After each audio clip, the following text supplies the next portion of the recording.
આમ તો ગત 25મી તારીખે અગ્નિનો તાંડવ ખેલાય છે। 27 થી 28 લોકો આ અગ્નિમાં બળીને ભસ્મ થઈ જાય છે, તેમના જીવ જાય છે। આ બનાવ બનતાની સાથે સમગ્ર દેશમાં તેનો પડઘો પડે છે, પરંતુ સરકાર આ ગંભીરતાથી લેતી નથી। ત્યારે હાઈકોર્ટ સરકારને ટકોર કરે છે।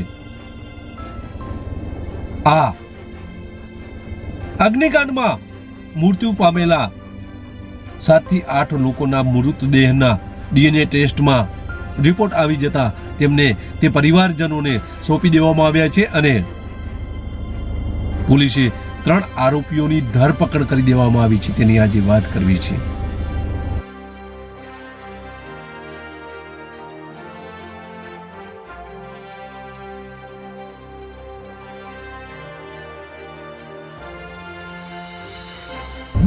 નમસ્કાર, ક્રાઇમ આવાજ ન્યૂઝમાં તમારું સ્વાગત છે। હું છું તમારો નાનજીભાઈ ઠાકોર। રાજકોટમાં 25મી તારીખે ટીઆરપી ગેમ ઝોનમાં અગ્નિનો તાંડવ ખેલાય છે।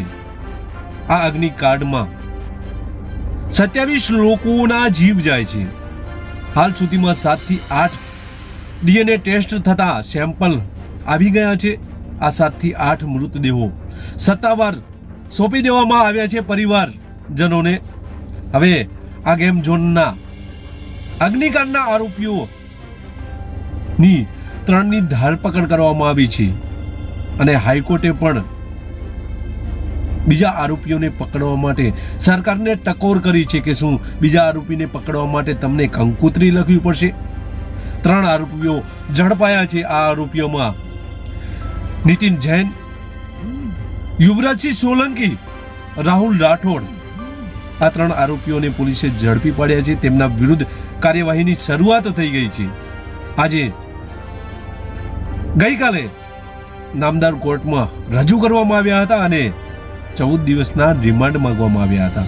સરકારી વકીલે શું દલીલો કરી, શું રજૂઆત કરી, આ વિડીયોમાં આપણે જોઈએ।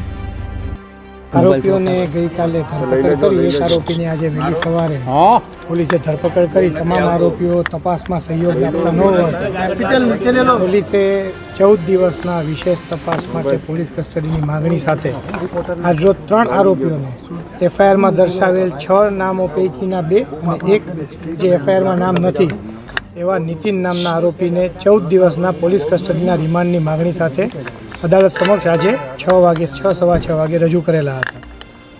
આરોપી વતી અને રાજકોટ બાર એસોસિએશન વતી તેમજ સરકાર વતી મને સોંપવામાં આવેલ જવાબદારીની ભાગરૂપે તમામ પક્ષકારોએ વિસ્તૃતપણે દલીલો કરેલી હતી। નામદાર અદાલત દ્વારા સરકાર તરફે થયેલી તમામ દલીલોને માન્ય રાખી તમામ આરોપીઓના 3 આરોપીઓના 14 દિવસના પોલીસ કસ્ટડીના રિમાન્ડ મંજૂર કરેલા છે। 10 જૂન 2024 ના સાંજના 5 વાગ્યા સુધીના પોલીસ કસ્ટડીના રિમાન્ડ મંજૂર કરેલા છે। સાહેબ કેવી દલીલો? 14 રિમાન્ડના મુદ્દા હતા, તેમાં મહત્વના રિમાન્ડના મુદ્દા કયા હતા, કઈ તપાસ માટે રિમાન્ડ માંગવામાં? મુખ્યત્વે જે નાસ્તા ફરતા આરોપીઓ છે કે જે પાર્ટનરશિપ ડીડ જે પોલીસે કબજે કરી છે, એ પાર્ટનરશિપ ડીડમાં જે પાર્ટનર તરીકે મુખ્ય કાવતરાખોરો પૈકીના જે આરોપીઓ છે એ લોકો હાલ નાસ્તા ફરતા છે, તેને પકડવાના છે। તેમજ જે તમામ પુરાવાઓ પોલીસે અત્યાર સુધી એકઠા કરેલા છે તે તમામ પુરાવાઓને આરોપી સમક્ષ મૂકી અને આરોપીના તે બાબતે કથનો નોંધી અને વિશેષ સચોટ પુરાવાઓ ભેગા કરવાના છે, જે મુખ્ય મુદ્દાઓ પર રિમાન્ડની માંગણી કરવામાં આવેલી હતી। આરોપીઓએ પણ દલીલ કરી હતી। આરોપીઓ તરફે અમારી એરેસ્ટ ઇલીગલ છે, એરેસ્ટના કોઈ કારણો નથી એવા ક્ષુલ્લભ કારણો દર્શાવી દલીલો કરેલી હતી અને સર્વોચ્ચ અદાલતનું જજમેન્ટ રજૂ કરેલું હતું। જે ખરેખર સર્વોચ્ચ અદાલતનું જજમેન્ટ આરોપી તરફે રજૂ કરવામાં આવ્યું તે પીએમએલએ અને યુએપીએના કેસોમાં રજૂ થઈ શકે તેવું હતું, જ્યારે આ કેસમાં 10 વર્ષથી વિશેષ સજાની જોગવાઈવાળી બધી કલમોનું એફઆઈઆરમાં ઉલ્લેખ છે અને પોલીસે પોતે સેટિસ્ફાઈ થયા બાદ આરોપીને ધરપકડ કરવા જેટલા યોગ્ય પુરાવાઓ મળ્યા બાદ આરોપીઓની ધરપકડ કરેલી હોય એ દલીલો કોર્ટે સ્વીકારેલી નથી। તુષારભાઈ, નામદાર કોર્ટે એવું પણ કહ્યું હતું કે મોટા માથાઓ છૂટી ન જાય। તમામ પાસાઓની પોલીસ તલસ્પર્શી તપાસ કરી રહી છે।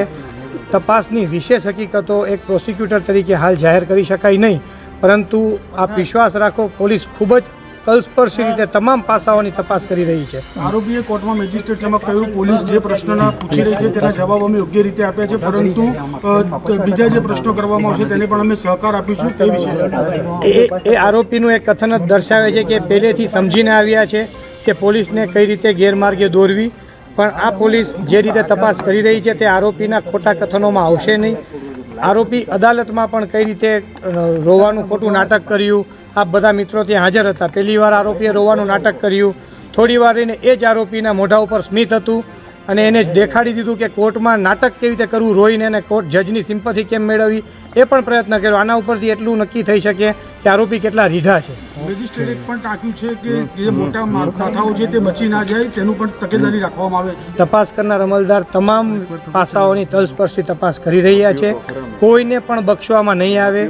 જે પણ જગ્યાએ કાનૂની મુદ્દાઓ પરની સહાયની જરૂર છે તેના માટે મારી ચોક્કસ નિમણૂક કરવામાં આવી છે અને પોલીસ તમામ જગ્યાએ કાનૂની મુદ્દાઓ પર મારી સલાહ પણ લેતી હોય છે. બચાવ પક્ષના વકીલ દ્વારા કહેવામાં આવ્યું કે તંત્ર આવી બેદરકારી કરે તો લોકો તો આવી ભૂલ કરવાના જ છે. બચાવ પક્ષના વકીલ દ્વારા એવું કહેવામાં નથી આવેલું.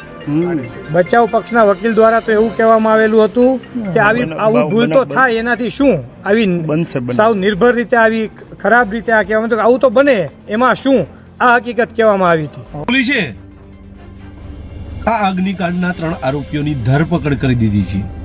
પોલીસે આ ધરપકડ કરી કોર્ટ સમક્ષ રજૂ કર્યા છે અને આ 3 આરોપીઓના 14 દિવસના રિમાન્ડ માંગ્યા હતા અને 14 દિવસના કોર્ટે રિમાન્ડ પણ મંજૂર કર્યા છે.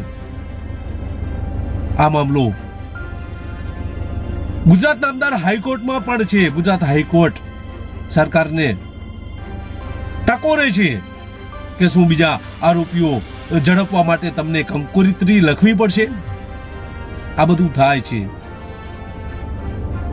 બસ એ જ. જો તમે અમારી ચેનલમાં નવા છો અને આવા જ લેટેસ્ટ ન્યૂઝ જોવા માંગો છો તો અમારી ચેનલને અત્યારે જ સબસ્ક્રાઇબ કરો, જેથી આવનાર લેટેસ્ટ ન્યૂઝ તમારા સુધી પહોંચી શકે. નમસ્કાર.